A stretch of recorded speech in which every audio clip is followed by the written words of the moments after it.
organik ini pengertiannya itu adalah unsur karbon yang terkandung dalam bahan organik tanah. Nah, karbonnya itu berasal dari mana? Berasal dari sisa-sisa tanaman, hewan, dan mikroorganisme yang mengalami proses dekomposisi. Ya.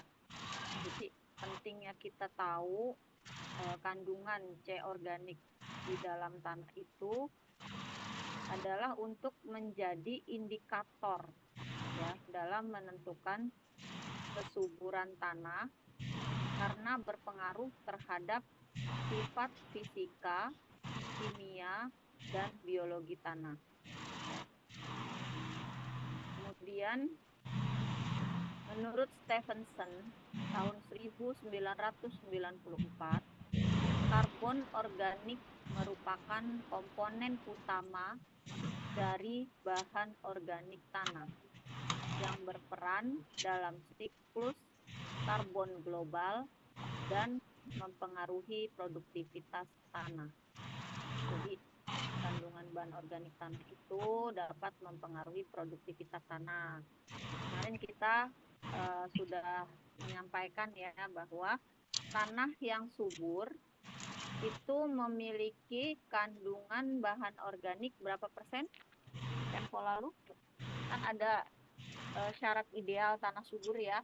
Kemarin Ibu sampaikan kandungan mineralnya berapa persen, kandungan mineral, kemudian bahan organik, kemudian udara ya. Nah, di sini kita bahas kandungan bahan organik. Nah, kandungan bahan organik untuk tanah subur itu sekitar berapa persen?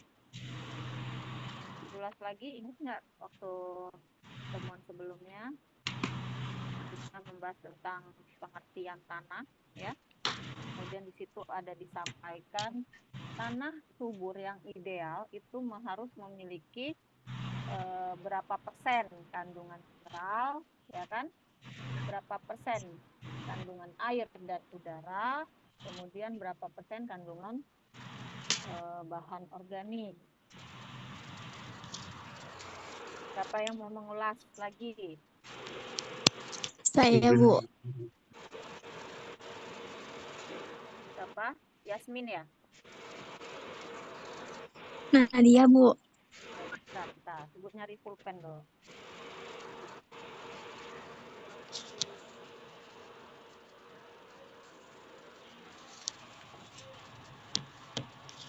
Nadia kelas apa Nadia? Kelas Nadia? 3O, Bu. Oke, silakan Nadia. Nadia siapa namanya? Aprilia ya? Iya, Bu. Oke, silakan Aprilia Nadia. Tanah subur yang ideal itu memiliki kandungan mineralnya itu 45%. Terus bahan organiknya itu 5%, air 25%, sama udara 25%, Ibu. Oke, jadi saling mempengaruhi ya antara bahan organik dengan status kesuburan tanah. Nah, oke, good ya Nadia. Nah, Ibu ingin bertanya, di situ kan ada bahan organik tanah dan bahan organik. Bedanya apa ya antara pengertian bahan organik dan bahan organik tanah? Ayo coba, apa yang bisa menjawab?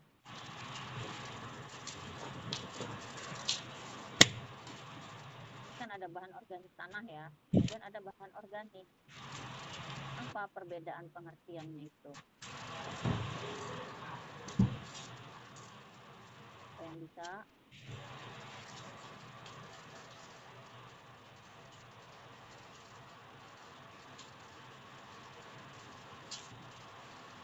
Ibu panggil. Kalau tidak ada yang resen, Ibu panggil.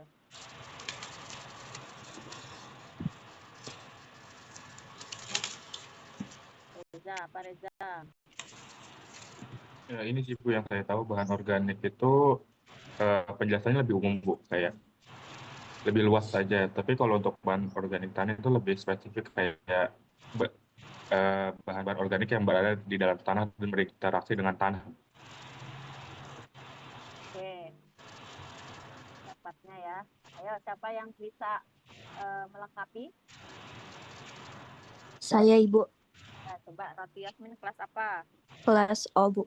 Ya, coba.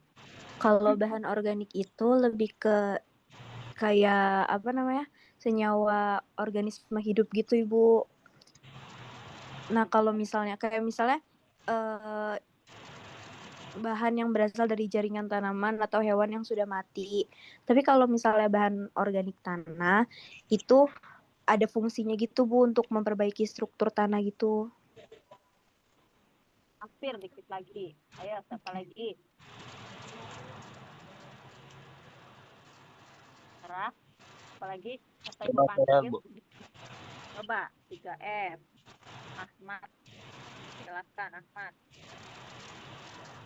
Jadi kalau bahan organik itu secara umum Ibu, maksud dari bahan organik itu bahan sisa dari kehidupan baik hewan maupun tumbuhan. Sedangkan bahan organik tanah itu spesifik yang merujuk pada semua materi organik yang sudah ada di dalam tanah. Sama kayak yang bahan organik umum, cuman adanya eh, spesifik di dalam tanah dan dibutuhkan Hampir sama. untuk pertumbuhan. Jadi hampir sama dengan pendapat Reza. Yang tadi hampir sedikit dari Ratu ya. Ada lagi yang ingin menyampaikan? Menyerah? Untuk bahan organik pengertiannya sudah benar semua ya. Nah, tapi ada agak bukan kurang tepat ya, hampir menyerempet terkait dengan pengertian bahan organik tanah. Ada yang ingin coba lagi? Ada yang ingin mencoba lagi berpendapat? Apa?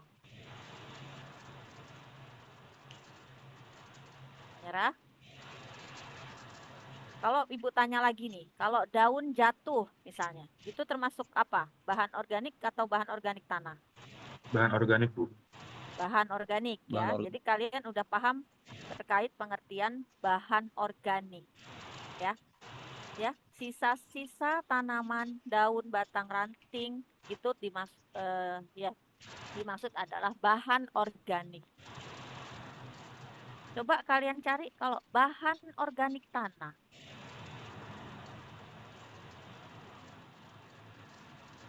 Nyerah? Menyerah? Ada yang mau mencoba? Tadi Ratu Yasmin hampir sedikit. Dia merujuknya kepada fungsi ya. Saya Bu, Coba Nindi. kalau bahan organik tanah itu yang bahan dari tanah yang terdiri dari sisa tumbuhan gitu yang udah mengalami pelapukan, terus dekomposisi, dan sebagian juga udah ada yang berubah jadi humus gitu Bu. Oke. Nindi kelas apa Nindi? 3O Bu. Oke, good ya. Jadi bedanya kalau bahan organik dia belum terdekomposisi ya. Kayak masih sisa-sisa tanaman, batang ranting daun kayak daun jatuh itu kan masih bahan organik. Tapi kalau bahan organik tanah dia sudah melapuk, sudah terdekomposisi dengan baik ya. Sehingga bisa untuk mempengaruhi produktivitas tanah. Ya, itu bedanya ya antara bahan organik dan bahan organik tanah. Nindi dapat referensinya dari mana Nindi?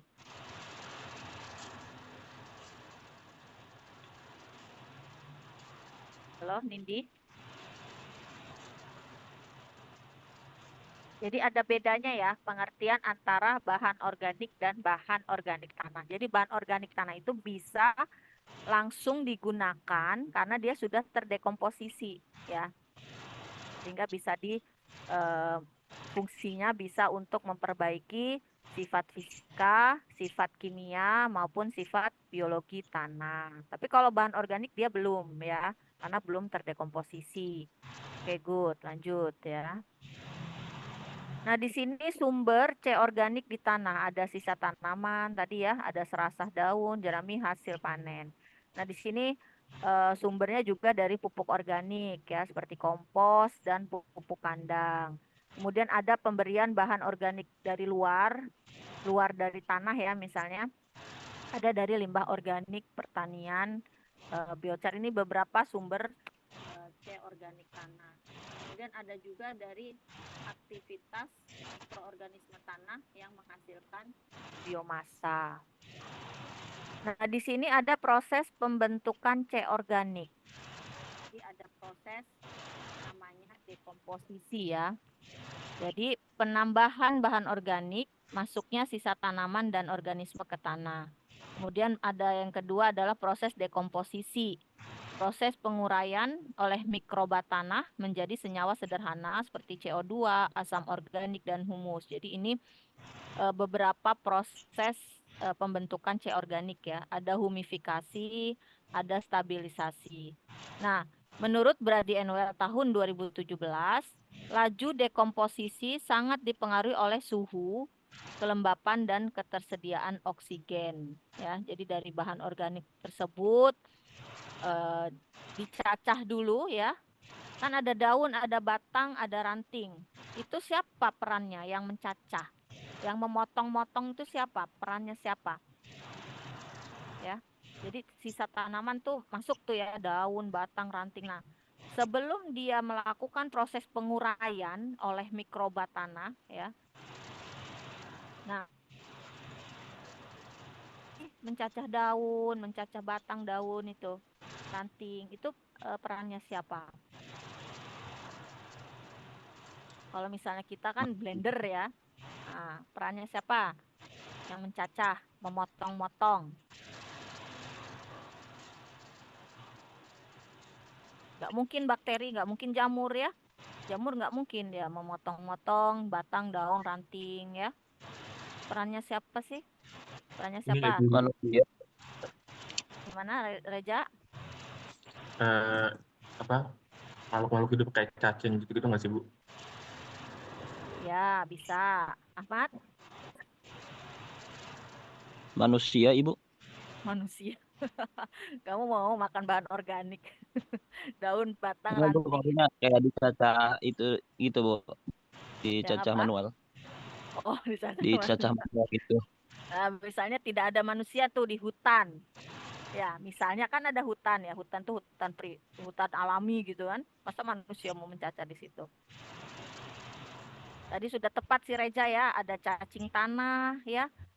Ada rayap, ada semut. Jadi tugasnya hewan-hewan tanah. Ya. Nah, hewan-hewan tanah itu kan ada yang berukuran ini ya, besar ya. Ya. Apa misalnya ada laba-laba, ada cacing, salah satunya rayap, semut ya. Itu nanti dicacah sama mereka. Ya. Dicacah menjadi ukuran yang terkecil. Ya, menjadi ukuran terkecil. Nah, udah ganti tugas. Jangan saya aja, ganti tugas oleh bakteri, oleh jamur ya, untuk penguraian senyawa menjadi lebih sederhana, menjadi asam organik dan humus ya, dan seterusnya sehingga senyawa yang sederhana tersebut bisa diserap oleh tanaman. Ya, ya, seperti itu. Nah, ini Ibu tampilkan untuk proses dekomposisi itu ada fragmentasi. Fragmentasi itu kan fragmen ya, terpecah-pecah yang dilakukan oleh fauna tanah ya, hewan tanah. Kemudian didekomposisi lanjut secara biokimia oleh mikroba ya. Nih tugas kamu. Saya sudah cacah, saya sudah kecil-kecilkan, kamu yang mencoba mengubah senyawa yang kompleks tadi menjadi senyawa lebih sederhana. Berarti tugasnya bakteri, jamur ya, actinomycetes dan segala macam yang makhluk goib tadi yang tidak terlihat ya. Kemudian ada proses humifikasi. Setelah dekomposisi ada humifikasi menjadi humus. Nah, setelah menjadi humus dia ada proses mineralisasi, ya. Pelepasan hara mineral yang siap dimakan. Dimakan oleh siapa ya? Oleh kita ya nantinya ya. Misalnya daun makan hasil proses mineralisasi tanaman, misalnya tomat, cabai atau apa. Nah, kembali lagi sih sebenarnya satu siklus aja kita ini ya. Kita makan tomat, nanti tomat. Nah, makanya kita itu harus menjaga apa? Menjaga media tanam kita supaya tidak tercemar ya. Tidak tercemar logam berat, tidak tercemar pestisida ya. Karena ujung-ujungnya kan kita juga yang makan ya. Kita mengeluarkan bahan organik segala macam ya, kembali lagi ke tanah siklusnya itu ya. Nah, siklusnya itu harus dijaga kesehatannya ya, kesehatan dari media tanam, kesehatan dari tanah ya, diupayakan tidak diberikan sama sekali pestisida yang berlebihan misalnya kan, itu nanti efeknya bisa ke tubuh kita karena kita yang makan dan kita yang mengkonsumsi. Nah, untuk proses dekomposisi ini ada proses namanya biokimia. Dari karbohidrat berubah menjadi glukosa, protein, asam amino ya, lemak, asam lemak, gliserol ya, lignin dan selulosa yang kemudian berubah menjadi senyawa humik. Nah, ini proses-proses dekomposisi. Sedangkan untuk proses mineralisasi hara, nah, nitrogen, fosfor, sulfur. Nah, untuk nitrogen ini senyawa kimianya apa nih? NH4 positif dan NO3 negatif. Jadi senyawa kimia inilah yang bisa diserap oleh tanaman ya. Ini apa ini? NH4 positif nih.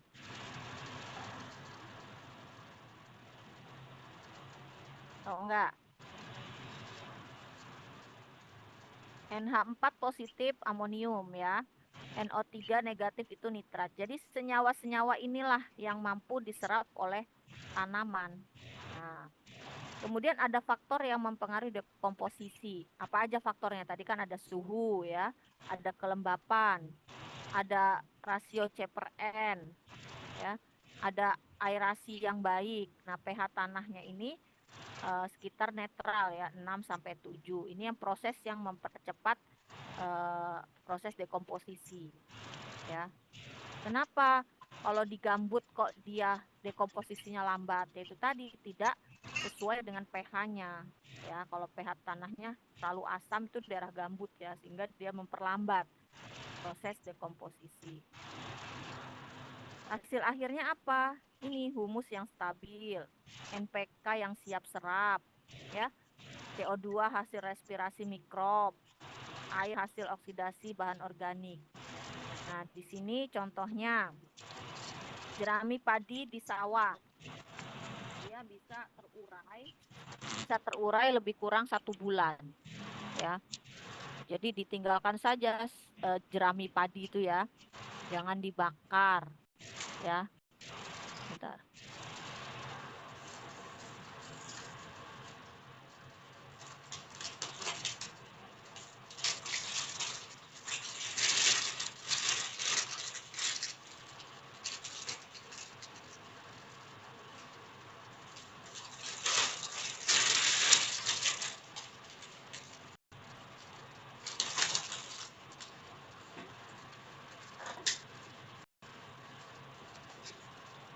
Nah, jadi contoh kasus jerami padi di sawah terurai lebih kurang 4 minggu. Ya, nitrat dapat diserap akar, kemudian digunakan untuk pembentukan protein tanaman. Ya, apa sih hubungan dekomposisi dengan kandungan hara? Bahan organik masuk ke dalam tanah, mikroba menguraikan menjadi proses mineralisasi, kemudian hara dilepas dalam bentuk ion, dan ion diserap akar melalui larutan tanah. Terus seperti ini ya, proses penyerapan hara dari hasil dekomposisi. Nah, di sini ada faktor yang mempengaruhi kandungan bahan organik. Ada jenis tanah. Ya. tanah liat umumnya menyimpan lebih banyak organik dibanding tanah pasir. Ya, ada iklim, ada vegetasi, nanti dibaca saja ya. Kemudian ini perannya apa? Tadi kan Ibu sampaikan peran C organik terhadap tanah. Pada sifat fisika tanah apa? Meningkatkan struktur, menambah porositas ya. Kemudian kepada sifat kimia, dia meningkatkan kapasitas tukar kation, menyediakan unsur hara makro mikro, memiliki efek penyangga ya. Terus apa perannya terhadap sifat biologi tanah? Nah, menjadi sumber energi dan nutrisi ya bagi mikroorganisme, karena mikroorganisme makanannya kan karbon ya, karbon organik ya, sehingga dengan dia dikasih makan mendapatkan tambahan energi sehingga dapat meningkatkan aktivitas biologi ya. Nah, aktivitas biologi itu mikroba kan sebagai decomposer ya. Nah, dapat meningkatkan aktivitas, kemudian dia dapat membantu proses pembentukan enzim tanah. Enzim tanah kemarin yang Ibu kita diskusikan bahwa jamur mikoriza dia dapat menghasilkan enzim fosfatase ya, sehingga fosfatnya itu bisa terserap oleh tanaman. Nah, itu tadi karena dipengaruhi juga adanya peran C organik ya. Nah, jamur mikoriza itu dia dapat bekerja karena dia mendapatkan asupan energi dari C organik, ya kan? Nah, seperti itu ya. Nah, dampaknya apa kalau kita kurang C organik? Nah, struktur tanahnya rapuh, kapasitas tukar kationnya rendah, aktivitas mikrobanya menurun, ya. Produktivitas lahannya menurun. Ya, sehingga terjadi adanya kerusakan tanah, ya. Seperti itu kalau kita kekurangan C organik. Caranya bagaimana supaya meningkatkan? Yaitu tadi kita memberikan pupuk organik sebelum tanam ya. Kompos ya, pengembalian jerami, ada rotasi tanaman dengan kacang-kacangan ya. Seperti ini ya cara-cara meningkatkan kandungan C organik. Nah, di sini kisaran nilai C organik tanah. Nah, C organik tanah yang tinggi, misalnya lebih dari 3% ya, berarti dia tanahnya subur dan stabil. Kalau masih di bawah 1%, dia perlu penambahan bahan organik. Nah, tanah-tanah di sekitar Banten itu masih kisaran yang rendah ya, sekitar 1-2%. Kemarin ada mahasiswa agro yang meneliti ya C organik pada tanah sawah itu ada kriterianya rendah. Ya, tapi waktu pas ada mahasiswa juga yang meneliti bahan organik di sekitaran suku Baduy itu kan nanam ya, nanam juga secara alami ya. Dia bisa sekitar 5% bahan organiknya ya. Ada penelitian dari mahasiswa agro, ternyata memang benar budidaya tanaman yang mengembalikan bahan organik ke tanah itu dapat meningkatkan kandungan C organik sehingga dia bisa diberikan status tanah subur dan tanah yang stabil. Kemudian ada kapasitas tukar kation. Ya, ini materi ketiga dari sifat kimia tanah ya. Jadi nanti UTS kita semua sifat fisika iya, proses pembentukan tanah iya, ya. Kemudian sifat kimia hanya 3 saja ya, pH, kapasitas tukar kation sama C organik. Jadi Ibu lebih memberatkan pada ya dibaca saja lah ya. Ya, untuk yang kemarin kan sudah ada soal dari kuis-kuis ya, kalau yang pengertian tanah, tapi hanya sekilas saja itu untuk soalnya ya. Kapasitas tukar kation. Nah, kapasitas tukar kation adalah kemampuan tanah untuk menahan dan menukar ion-ion bermuatan positif. Ya, kation yang sering dijumpai di tanah itu ada kalium, kalsium, magnesium, natrium, dan amonium. Jadi, tanah dengan KTK tinggi dia mampu menahan lebih banyak unsur hara sehingga lebih subur. Ya. Kemudian ini mekanismenya, partikel liat dan bahan organik bermuatan negatif. Ya, jadi bahan organik ini bermuatan negatif. Nah, muatan negatif ini menarik kation dari larutan tanah. kation tersebut dapat saling bertukar antara permukaan partikel tanah dan larutan tanah sesuai kebutuhan tanaman. Misalnya, tanah mengandung partikel halus, liat misalnya ya. Kemudian ada dan bahan organik yang permukaannya bermuatan negatif. Jadi tanah yang punya bahan organik ada liat ya.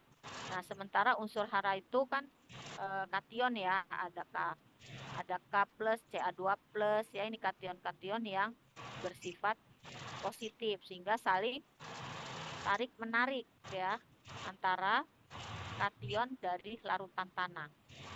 Nah, langkah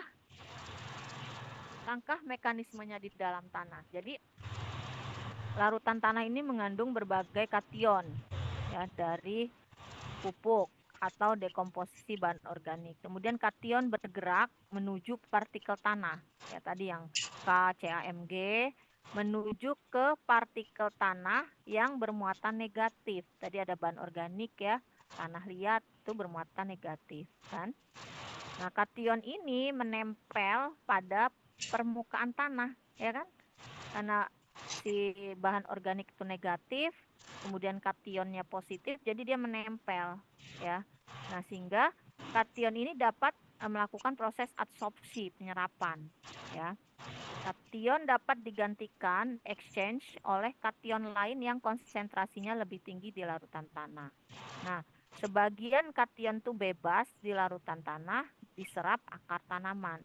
Ini ya mekanisme proses-proses kenapa kapasitas tukar kation yang tinggi itu mampu menahan lebih banyak unsur hara, ya.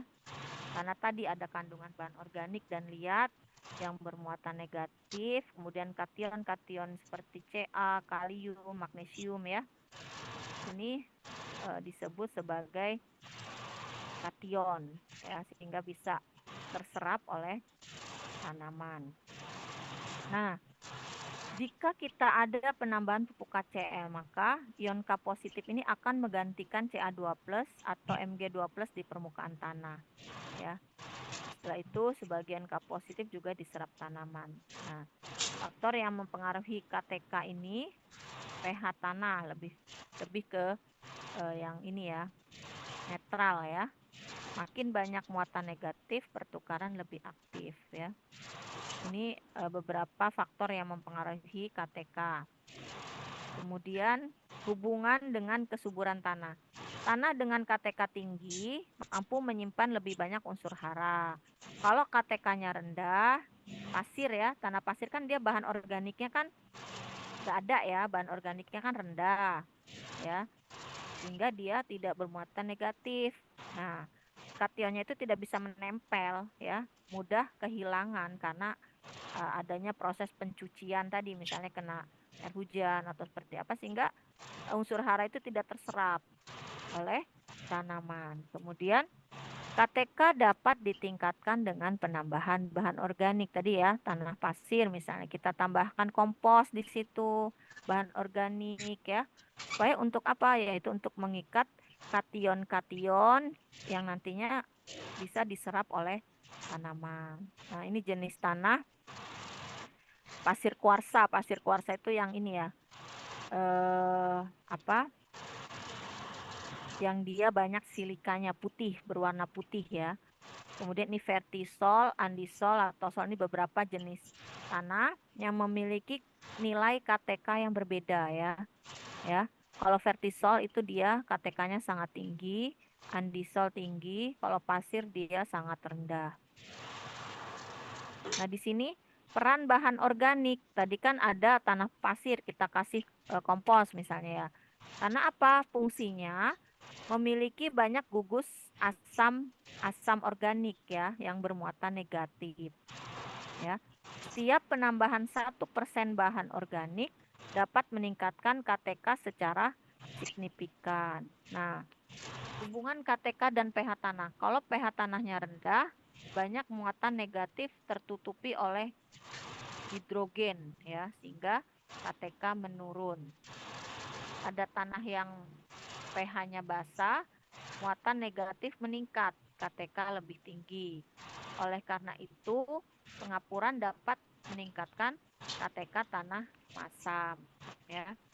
Karena tadi tanah masam dapat meningkatkan pH. Nah, kalau pH-nya meningkat dari yang masam ke agak netral atau basah, dia mampu meningkatkan KTK tanah.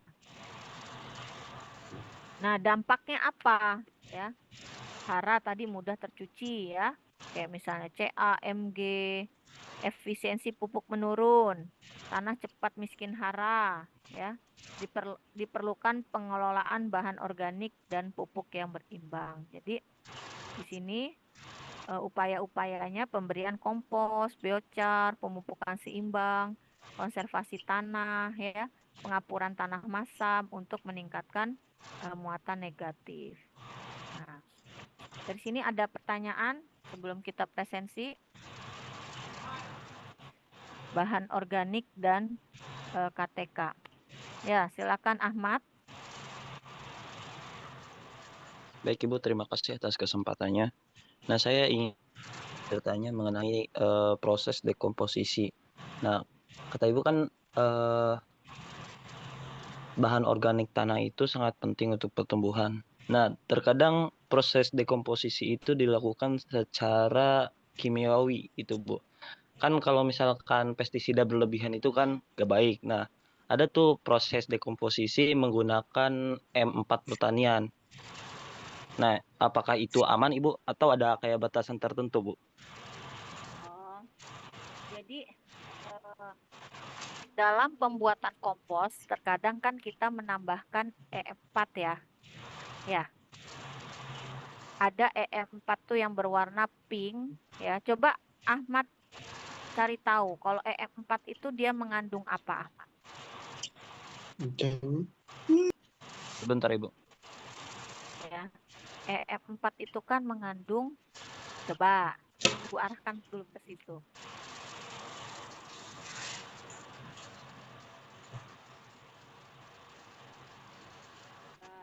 Di sini banyak EM4 pertanian mengandung berbagai mikroorganisme bermanfaat seperti bakteri Lactobacillus, ragi, bakteri fotosintetik, Actinomycetes, dan Streptomyces.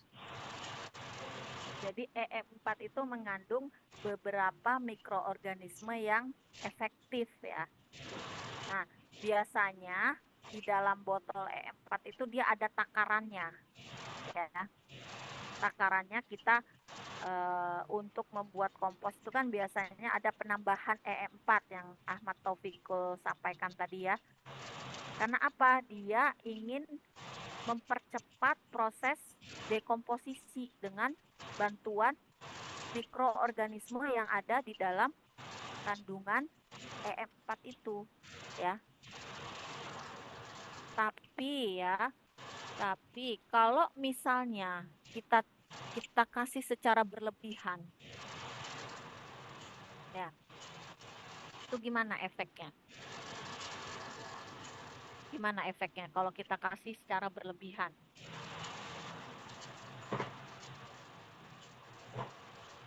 Ada nggak efeknya apa? Sebentar, Ibu, saya cari tahu dulu.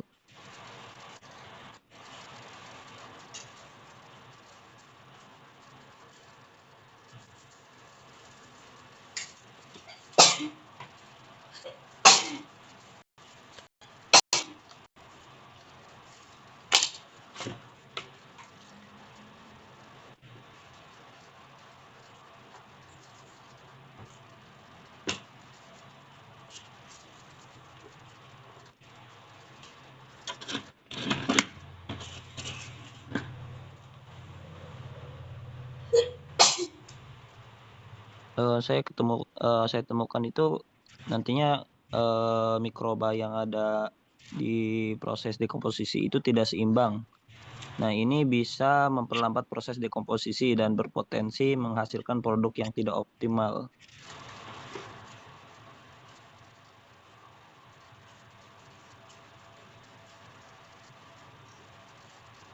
Sorry. Jadi ada namanya mikroba indigenous ya. jadi mikrob yang memang penghuni asli, ya, penghuni asli di dalam proses kompos tersebut, ya. Kemudian kita masukkan, kita tambahkan, ya, kita tambahkan EM4 itu yang mengandung beberapa mikroorganisme yang Ahmad sampaikan tadi ya, ada lactobacillus, ada dan segala macam ya. Nah, jika dia terlalu lebih, ya, itu tadi ada mungkin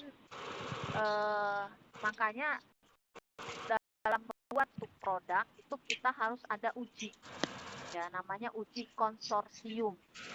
Nah, konsorsium itu menguji bakteri indigenus, bakteri indigenus adalah bakteri yang di situ, ya, asli, bakteri asli yang dari alam gitu ya. Kemudian kita tambahkan. Nah, dari uji konsorsium itu kita melihat apakah ada perlawanan di situ ya, apakah ada bersifat antagonis ya si bakteri dari luar tersebut yang kita berikan. Nah, sehingga jika kita memberikan secara berlebihan dan tidak sesuai dengan takaran, biasanya kan di botolnya itu kan ada ya takaran satu tutup botol atau 2 tutup botol berapa ton kompos misalnya ya. Jadi berikanlah sesuai takaran. Kenapa? Karena nanti jika diberikan secara berlebih, otomatis ya dia tidak akan memiliki fungsi sesuai harapan. Ya. Bisa saja dari luar ini lebih aktif ya dibandingkan dengan bakteri indigenus tadi. Nah, lebih aktif tadi. Lah, nanti komposnya habis ya. Nah, jadi dia lebih banyak makan si kompos itu. Bagaimana kalau misalnya dia CPN-nya dia lebih tinggi ya. Karena syarat kompos yang mudah diserap itu adalah tadi Ibu disampaikan di sini itu C/N-nya lebih dari mana tadi ada kompos ya. Ini syarat kita harus ngumpul dulu. Nih, C/N-nya kurang dari 25 komposnya itu ya. Nah, kalau dia terlalu banyak, nanti dia tidak akan terserap oleh tanaman, malah imobilisasi ya. Imobilisasi, coba apa bedanya mineralisasi dan imobilisasi? Coba, mineralisasi itu kan tadi ada proses mineralisasi ya, nih ya, pelepasan hara mineral yang siap serap ya. Tapi ada kebalikan yang ini ya. Kebalikan ini adalah proses imobilisasi ya. Jadi haranya itu tidak serap. Coba pengertian ilmiahnya apa? Imobilisasi.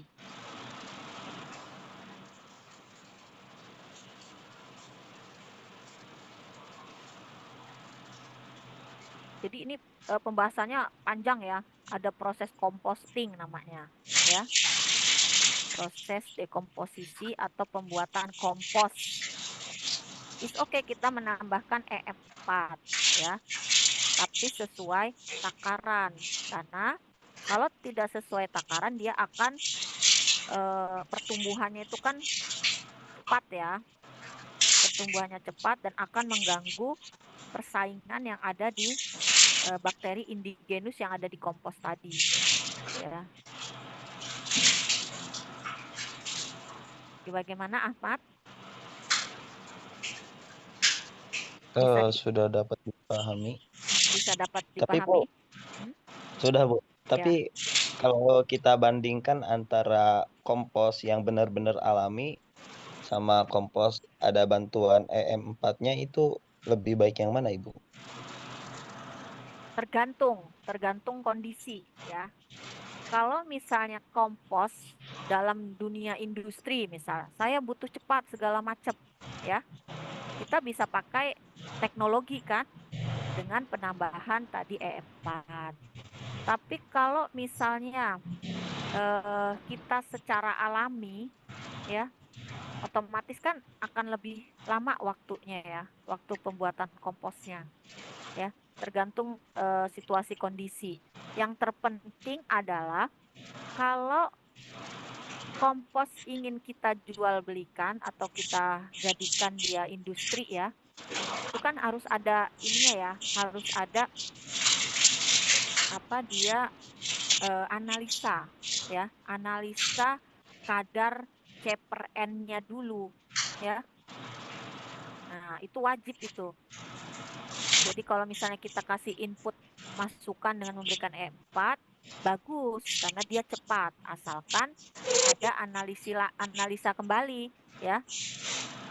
Kalau misalnya tidak sesuai SNI, misalnya CN-nya lebih tinggi ya, nah itu tidak bisa dijual belikan karena memang tidak bisa diserap oleh akar tanaman. Nah, EM4 itu salah satu produk dekomposer ya. Dekomposer itu apa ya? Dekomposer itu mikroorganisme yang berperan sebagai membantu dekomposisi ya. Nah, itu juga dia ada kadaluarsanya ya. Ada kadaluarsanya si EM4 itu. Kalau lebih dari 6 bulan itu biasanya si lactobacillus dan kawan-kawannya itu sudah tidak aktif. Jadi percuma kalian berikan ya. Maksudnya kualitasnya itu sudah berkurang. Kalau pupuk hayati atau dekomposer hayati itu lebih dari 6 bulan. Itu biasanya kualitas keaktifan mikroorganismenya sudah berkurang ya. Sehingga teman-teman nih misal mau buat donat ya, donat itu kan ada namanya ragi ya. Ragi kayak, maaf ya Ibu nggak sebut merek ya, Fermipan misalnya ya. Nah, biasanya ibu-ibu itu lebih tahu ini Fermipannya udah kadaluarsa belum ya. Nah, jadi Fermipannya itu ditaruh dulu di gelas, dimasukin dalam air ya. Nah, diudek apakah dia masih ada gelembung-gelembung udaranya ya. Kalau dia tidak bereaksi sama sekali ya berarti udah gak ada raginya itu. Ya udah mati itu ya. Udah gak ada raginya dan bukan gak sesuai fungsinya lagi. Dia tidak ngembang ya donatnya atau apanya ya. Tapi kalau dia masih hidup, masih ada oksigen di situ, gelembung-gelembung gitu kan, berarti masih aktif. Itu cara sederhana untuk melihat apakah ragi donat itu masih aktif. Tapi kalau EM4 gimana cara ngelihat?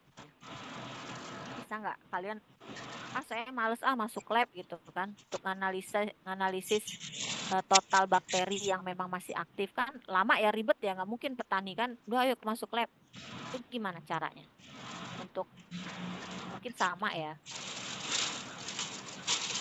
gimana Ahmad? Cara sederhananya sih lihat di kemasan Ibu, kan ada tanggal expired.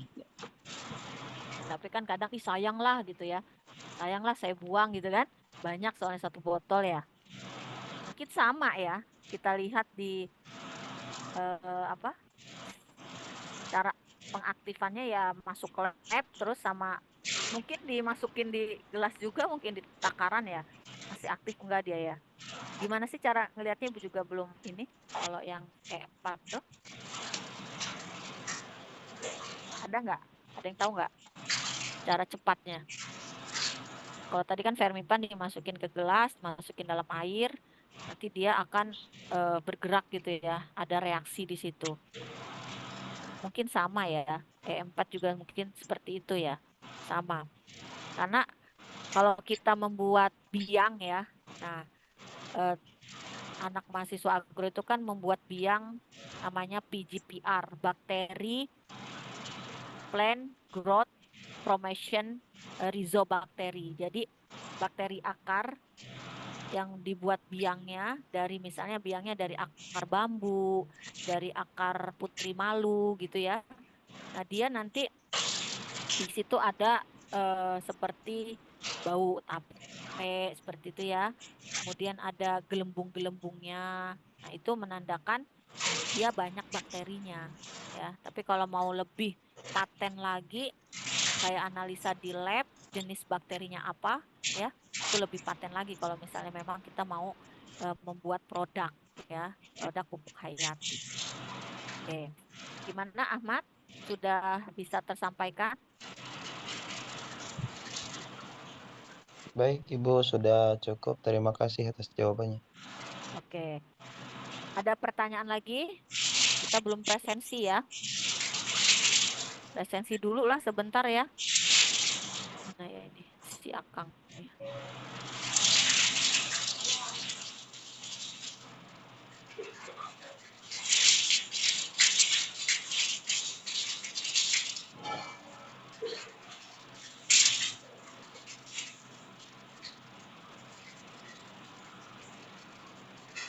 Agribisnis bisa paham juga EM4 ya. Cobalah kalian penelitian tentang EM4 bagaimana apa namanya mengarah ke agribisnisnya. Misalnya membuat pupuk hayati. Soalnya banyak dosen-dosen agribisnis atau dosen yang lain itu melakukan penelitian tentang agroekoteknologi ya. Banyak sekali ya. Proses pembuatan kompos segala macam tuh ada. Kayak apa Widi kayaknya ada ya. Mengapa gitu. Tapi dikaitkan dengan ilmu agribisnis.